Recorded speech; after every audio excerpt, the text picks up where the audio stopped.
I think it's impossible to read this headline and not assume that this is a play to reduce jobs. 5 years ago, data centers were not sexy. Billionaires are in that space already. Look at the stock market versus real business. Is AI a bubble? Does that mean that the tech is less valuable? The money flowing is insane. All right, There are switch. literally engineers out there that are getting contracts the size of NFL stars. The energy side of this is super fascinating to me. They want to put data centers under cities. The consumer knows that they get it on some level for free because they're sharing their data. Our predictions will be either very sagacious and ahead of our time, or we'll all look like fools. We will see. Hi, welcome to episode 10 of AI Unplugged. Today, I'm here with Jeff Valentine. Hello, Jeff. Hey, Andrew Sinclair. Back again. Hey, Trav. Hi. And then JC, Hey Travis, good to see you again. also known as James Curtis. So today, we got a whole bunch of topics. We're going to go over from OpenAI to Jeff Bezos and all things in the middle. Andrew, you want to lead us off? Well, there's been a minute since we last talked and a lot of announcements that have come out.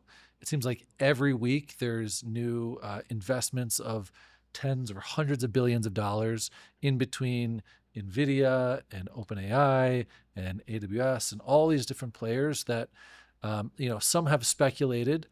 Looks a lot like the old Cisco days of vendors, buying their investments early.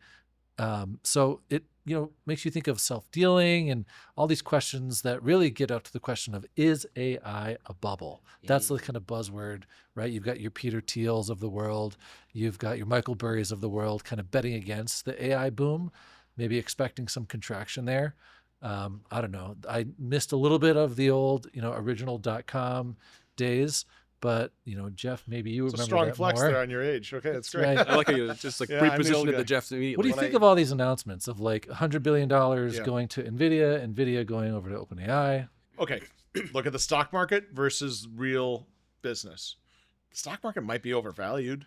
Maybe some companies like NVIDIA are overvalued, but that has nothing to do with whether or not the technology itself is going to be valuable in business.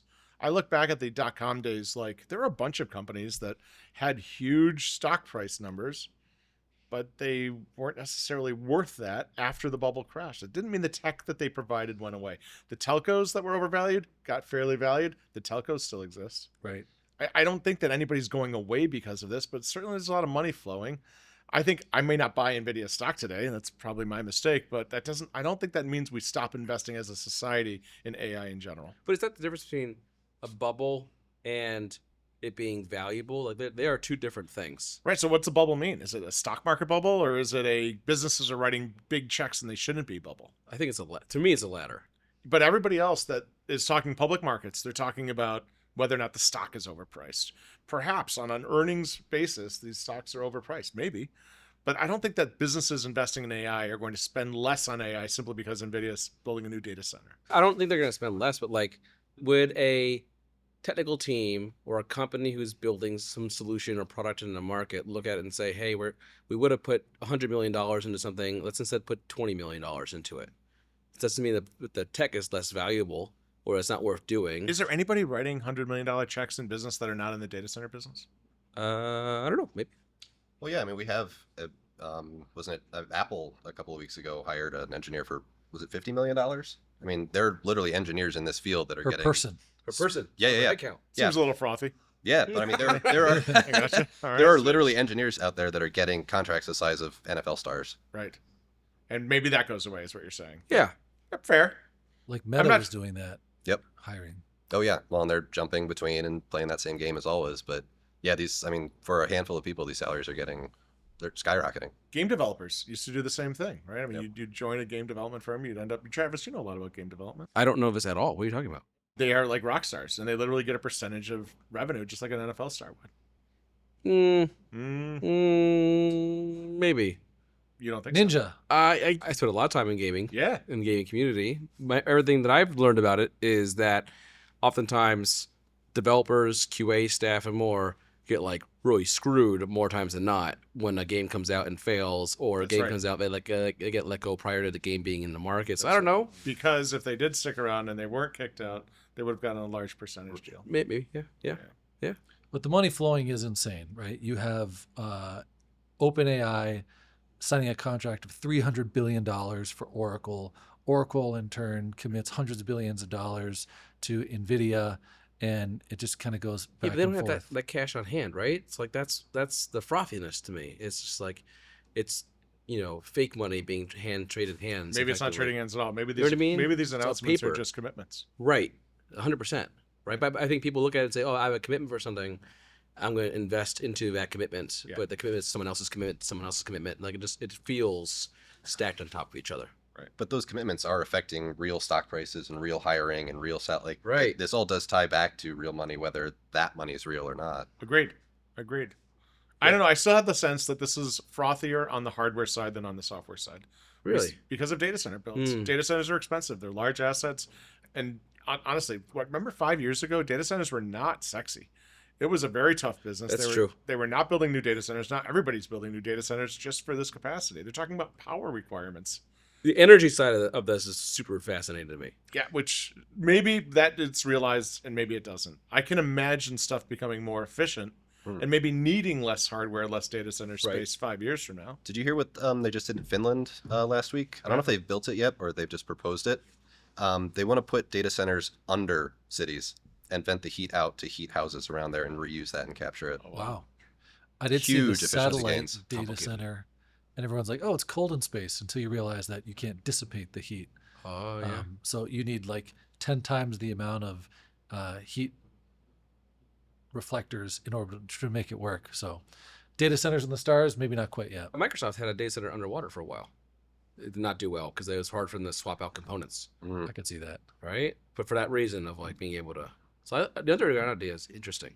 But talking of investments, the partner we are most closely aligned with, AWS, OpenAI announced a $38 billion commitment to use AWS,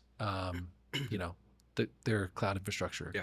which is something that was very new. It gets me excited in thinking about potentially any type of reciprocal announcements at reInvent, which we have coming up. Yeah.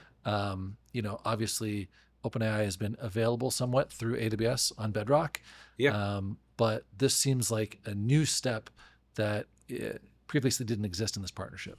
Yeah, What else could be released at reInvent around OpenAI if it's already available? currently there's GPT OSS, which is the open source model from OpenAI.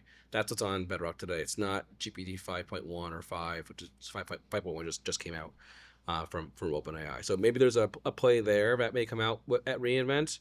And I would actually look at Anthropic first for a moment, and not for their tech, but their channel distribution model. So Anthropic is in Vertex AI, so they're in Google. They have their own API, right? Just like OpenAI does. They're also on Amazon.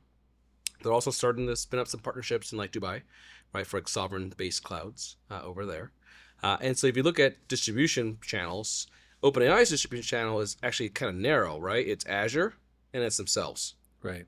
right? So I actually look at this as OpenAI is looking at how Anthropic is targeting enterprises, and they're saying distribution matters more than this B2C model they've had with ChatGPT and Sora and so forth, and they're actually playing catch up. So I can see GPT coming to Amazon. I can see it coming to GCP over time as well for the same reasons, just a distribution problem ultimately for them, right? So I think they're playing catch up a little bit into the enterprise space. It seems like AWS has a strategy to have their own LLM like Nova, and also support other LLMs. It's sort of like native to Bedrock to actually do that kind of coordination. Does Google? Does GCP? Yeah, they do. They have a product called Vertex AI. It's And even very though it similar. competes with Gemini is sort of their front end go to market for B2C. Yeah. But the back end of GCP, you can still bring your own model. Yeah. It's a very similar model to Bedrock in that way. And you think that OpenAI is going to do the same thing with AWS? I think they're looking at Anthropic's enterprise penetration, which they are winning the enterprise market right now. Anthropic is. Yeah. And they're saying to themselves, "Well, I want some of that." And how do they get to that level of distribution? Right? They don't do it with apps that regular users can sign up for, right? Or like Copilot deals of Microsoft. They need deep API integrations with enterprise vendors and cloud vendors, and so if they want to expand past Azure, there's only two other places they can really go, right, to get the distribution they want. The models are interesting because, largely the market share has been shifting more towards folks using Gemini. And it seems like they've been taking most out of OpenAI and ChatGPT. Yeah. Are we seeing customers more looking for that? Or when you guys are talking to folks, why do you think Google seeming to win the slow and steady race.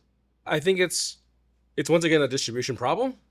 Ultimately, there's only two vendors who can do this well. It's Microsoft with the Office suite, right, or Google with G Suite, right, and Chrome and Android and so forth, because they own that IP effectively, and they can do what they want to them in that way. So I think there's two metrics here you should be thinking about. One is volume increase of usage, and then the proportion of that usage and how it's distributed to one vendor or another, right? And so ChatGPT and OpenAI, they were first to market. They took up most of the market share, right? But Google's been pushing Gemini through search interfaces. I mean, almost all of the new Android phones that are coming out have Gemini like really like heavily baked into it. Apple just announced, Huge announcement. right? Apple just announced they're bringing Gemini to Siri. As much as we all love Apple Intelligence. But this is all consumer focused. What does this have to do with the business to business use of AI? What Andrew was describing was in the B2C market, there's a distribution of users using LLMs and search appliances like Perplexity and Google and Grok and the Claude. metric I was using was traffic share. So that's Right. inherently a little more consumer focused. Right. Yeah, And so why does what consumers do predict what businesses are going to do? I think there's a user expectation of how certain things work, right? So when enough people use a technology a very particular way, they have an assumption of how it's going to work in their business life. And when it doesn't work in their business life, they will ask for it or demand for it, right? So it's a sort of a groundswell up sort of motion in that way. It's a great point. I suppose that what you're saying is that business users are going to gravitate towards productivity enhancing chatbots that help them do their jobs perhaps easier or better. But that's like completely different than the AI use cases we're seeing today in our customer base. Yeah. They're not asking for chatbots. They're asking for replacements for humans doing medial work. Yeah, we're doing a lot of agent work right now. Agent work, Yeah. document processing, things like that. Yeah, yeah. I mean, So but why is it so predictive that, let's say Google wins, just like they won the search wars? What if they win with Gemini, the AI consumer chatbot wars? sure. Does that mean that's going to change how we go to market with business use cases for document processing and agentic AI? I don't think so. But look, there's nuances between like Gemini, for example, can do a million token context window, right? And you can do that now with Claude and Amazon Nova Premier. But that wasn't the case for a long time. Gemini had it for like a year. They're ahead of the market with the context window size of their models. So there's nuance on like how the models work and like how they behave. I do think it's stabilizing. Like if you look at the model releases and the features that come with them, like they're becoming more commoditized. They're all doing very similar things, right? So on the BDC side, I don't think that's going to influence like an enterprise's choice on what model. I think enterprises will choose for accuracy and price performance, right? Whereas consumers will choose for probably speed to accuracy to probably actually I'll probably say price to speed to accuracy, right? They want something cheap, they want it fast, and they're okay if it's can get wrong from time to time. An enterprise won't accept that. So I think there's a nuance here. It's the models you choose and the way you apply them. Yeah, no, that makes sense. Do you feel like the expectation of a consumer today, it's free, right? You go to Google, you get free Yeah. AI. Mhm. How is that translating in business? Why aren't businesses also expecting free AI? Or are they? Maybe for chatbots, they are expecting free AI. I don't know. I don't think they There's are they? I don't think that they are at all. And some of it is a data privacy problem, right? The consumer knows that they get it on some level for free because they're sharing their data. Every enterprise and even larger kind of SMB that we talk to, their first question is this project going to train on my data? Right. How are you keeping my data safe? And models like Anthropic and others on Bedrock, we have that guarantee from Amazon, and it's a very easy conversation. But I think for that reason, it would be kind of absurd for a business to come in and say, like, why can't I get this for free? Right. We have a good example. We have a customer of ours. I won't say who, and they provide social media based system, and they built a chatbot onto their product, and they were using OpenAI, and they went to an investor conference, and investors told them, "Hey, you can't use OpenAI. We don't trust them. We as a collective investor team don't trust OpenAI's usage of your data. You have to go somewhere else that's more secure." And so we got introduced to them because they want to come to Bedrock so that they have For the that privacy. security privacy requirement. What about the context window? You mentioned a million token context window. I Yeah. don't think most people understand what that is. Sure. Why does the context window size matter? And how is it different for consumers and businesses? Sure. So when you type to a chatbot and you give it like a 2-sentence question, right? That's you convert questions or words into what's called tokens. Tokens are like fractions of words. Call it like 2/3 of a word is a token, right? So for every one word, you get 2/3 of a token. You can only fit so many tokens into a request to an LLM. Most vendors are somewhere between 64,000 and 200,000 tokens. So Claude was 200,000 for a long time. It's the equivalent of like a 130 or 40 page book, think of like that.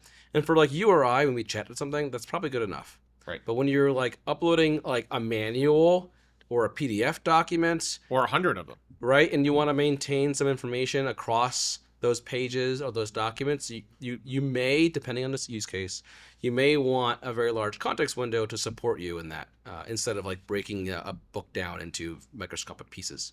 And so for like document processing, large context windows are super helpful.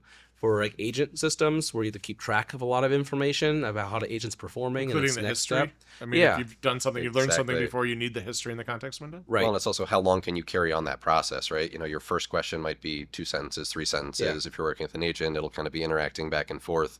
How many steps can you take that until you do exceed that 200 mil or that 200,000 context window? We're even seeing it used in scenarios where, with like MCP servers, like when an agent or a chat experience is interacting with someone else's, like you own an MCP server and I own the chatbot, and I connect to you, I have to defensively program my system. So you don't take in too much data. Yeah, because I have no idea what you're gonna give me. Right. Right. And so there's lots of techniques you can do to try to like fix it and like protect yourself, but you never really know. So one of the fallback strategies we've used in the past is we allow the context window to expand to 1 million under those scenarios, because we don't have a sort of stopgap, right? It's like a fail-safe. And then after we expand and consume your data, then we collapse it, so that we can go back underneath the 200,000, because we get charged more if you're over 200,000 tokens. Interesting. Yeah. So the big difference you're seeing between consumer use, which may be expecting free, and business use, which is willing to pay for privacy and data security, also includes the context window size. And accuracy. They're going to need much Yeah. more data to process as a business, whereas you go to Google and you look for a recipe, you don't really need that bigger context window. Right. Are you going to like double check the recipe? Right. You'll see how it goes. Yeah. Well, someone's obviously paying. The billionaires are definitely joining in. You have, Buffett with Berkshire, finally, after staying out of tech for so long, getting involved with, Google. Whether the AI piece is a part of it, you'd like to think probably, given that that's such a big part of their momentum in the market. And then also in the AWS orbit, Bezos himself, just hot off the press this morning, announced a new project called Prometheus. I've seen the movie, but not too sure what this new thing will be. Maybe unrelated. Really hope it's unrelated. That Yeah. I think we need to be recreating that. Has anyone heard what that's about, or is that maybe Just something read about to it. be James, at what do you reInvent? know? Yeah, it was a quick article this morning. Bezos has partnered up with an expert in the AI field and is starting this Prometheus company to investigate. I think it was AI that is replacing basically manufacturing workers. So getting into the auto industry, getting into the spaceflight industry, sort of anything that's going on in a factory seems very parallel to Like interests that humanoid Amazon robot might type of have. thing? We don't know any specifics yet, but it's how can they automate processes within these factories and plants. And I think he's co-invested 6.2 billion of his own money in it. Pocket change. Yeah. Yeah, I know, right? That's But it's interesting. It's the first job he's taken since he stepped down as CEO of AWS or of Amazon. Yeah, that's a great Yeah. point. Yeah. I mean, billionaires are in that space already. You've got Musk, who has XAI or Grok, looking to make that part of Tesla, which didn't end up happening. But Tesla themselves betting very big on humanoid robots, and so that seems in the manufacturing, in the job replacement space. I think when we started this pod, it was a lot about are the jobs going away? What does that look like in an AI environment? And so the robots, they keep coming back, much like the Terminator. I think it's impossible to read this headline and not assume that this is a play to reduce jobs, right? Yeah. Whether it is humanoid robots, whether it's I'm trying to remember. There was a headline last week that Amazon is trying to reduce the workforce in all of their warehouses by 50 to 60%. Oh. So there's clearly a play here and the first kind of, as far as I know, the first outright play to eliminate human workers. But it's an interesting thing to keep an eye on. It's like a volume thing. There's this whole study that happened, like, I don't know, like a couple months ago, where they found that companies who basically commoditized their services drove the price down dramatically. They had such a volume increase because it's so much more approachable by consumers that they inadvertently, increase their revenue and end up hiring to another areas to That's got to accommodate be that. the result. I mean, do you really think the result of AI, maybe we've already covered this in a prior episode, but the result of implementing AI tech, maybe short term, a particular role is no longer necessary. Does that mean that that person doesn't learn new skills and move into a different role? Does it mean that a software developer that may no longer be necessary doesn't become a product manager? I don't know if I'm on board with AI agents or otherwise or systems replacing someone's job function. We built so many of them at this point that like I keep looking at them as like high-end business process automation systems than I would say replacing a job function type of a thing. Yeah. So I could definitely see like someone stays in role, but the expectations of the work volume they have doubles. Right. Which Right. means there's not going to be. So where does the productivity enhancement come from? If if the company still employs the same number of people, spends the same dollars on labor Yeah. over time, Right. how much more productive do they really get? Are they doing more per unit of time because of Effectively. AI? Yeah. And 100%. therefore everything goes a little bit faster. I feel like I'm the news guy here because I always say, hey, I heard this, I remember this, but I just saw that Cursor had hit a $29 billion valuation, Yeah. of their latest financing round. And so that is a huge tool for developers using AI.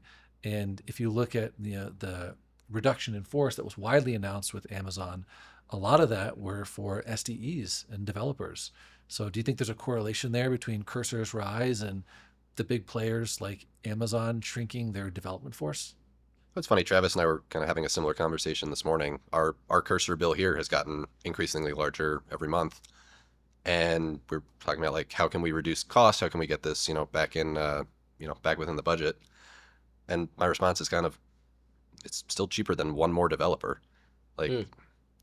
hasn't our work accelerated so much more than it would have with just hiring one more developer? Like isn't this worth it? And for us, it's a fair point. I mean, we're a services company, so we basically our people are the product at the end of the day. We have more people than ever. We're not Yeah. decreasing hiring, we're accelerating hiring. So I think what's happening, just looking at our own team, is they're just being more productive because of some of these tools. They can get more done. Which doesn't mean you need less people. It just means you're able to do more for your clients and deliver more value. Right. Well, there'll be certainly some trends that come out from reInvent. That's something that we're all looking forward to. It's the AWS Big Conference. For those that haven't been, buy tickets now. Come meet us there. It's going to be great. But any sneak peeks on what you think we might be looking for there? I know it's a great opportunity for us to engage with customers that are coming into Las Vegas, our AWS counterparts, huge center of gravity for getting people together. But inevitably, there's exciting announcements they want to drop that we're not privy to, but sometimes you can read the tea leaves and any rumors that you guys are hearing. Not a rumor, but I do have a prediction. Let's hear it. I believe that AI is going to be more verticalized than ever at this reInvent conference. What I do you think mean? we're going to be talking about the inefficiency. You just mentioned the new Jeff Bezos startup attacking more of a manufacturing base, for example. AI for manufacturing, I can imagine being a focal point. AI for public sector makes a lot of sense. There's a lot of waste in the government. There's already tailwinds, if you will, behind reducing costs of the public dollar that we spend. I have a feeling that AI and maybe even OpenAI moving into public sector through AWS is a good decision for sort of the market move right now.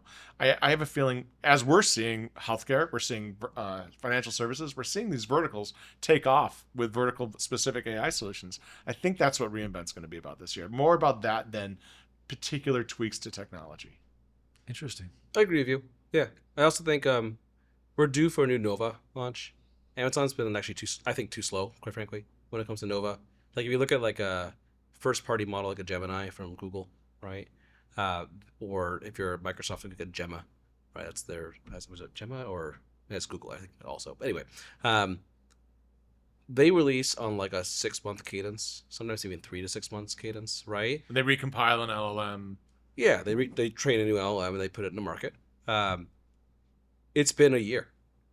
That's not true. That's not super fair to Amazon. They put out Nova Act. They put out Nova Premiere.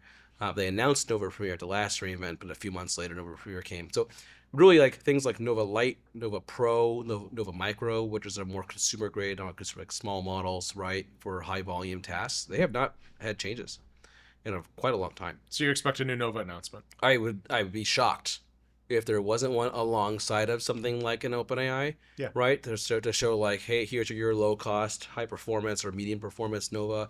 Here's your medium cost, medium to high performance OpenAI. Here's your high cost, high performance Anthropic. That So you can can't see be the them most having- exciting thing we see out of reInvent, though, right? I mean, it's True. price performance ratios. I mean, we talk about new Graviton chips and other things that make it better to run on Amazon. Hey, the conversation is going to be dominated by like Agent Core. I would imagine Yeah. Agent Core is the bigger announcement. Well, do you think with the OpenAI announcement that they are using AWS as a platform, there would be some type of reciprocation there of a wider adoption of ChatGPT for people and customers in the Amazon ecosystem?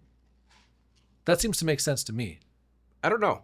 ChatGPT is so consumer focused? I don't know. I don't feel that. Or maybe there's consumer announcements, right? We talked about Microsoft with their Office suite, Google with, their G Suite, getting more customers and having, strong momentum Are in you the market predicting there. an Amazon? The Fire Phone's coming back. AI, baby. I can't imagine. Like, so We'll see. It'll be fun. please do God no. Well, awesome conversation, guys. We will, of course, see you all in Vegas for reInvent. Our predictions will be either very sagacious and ahead of our time, or we'll all look like fools. We will see. But in any event, always great getting together. Thanks, James. Thank you. Good to be here. See you.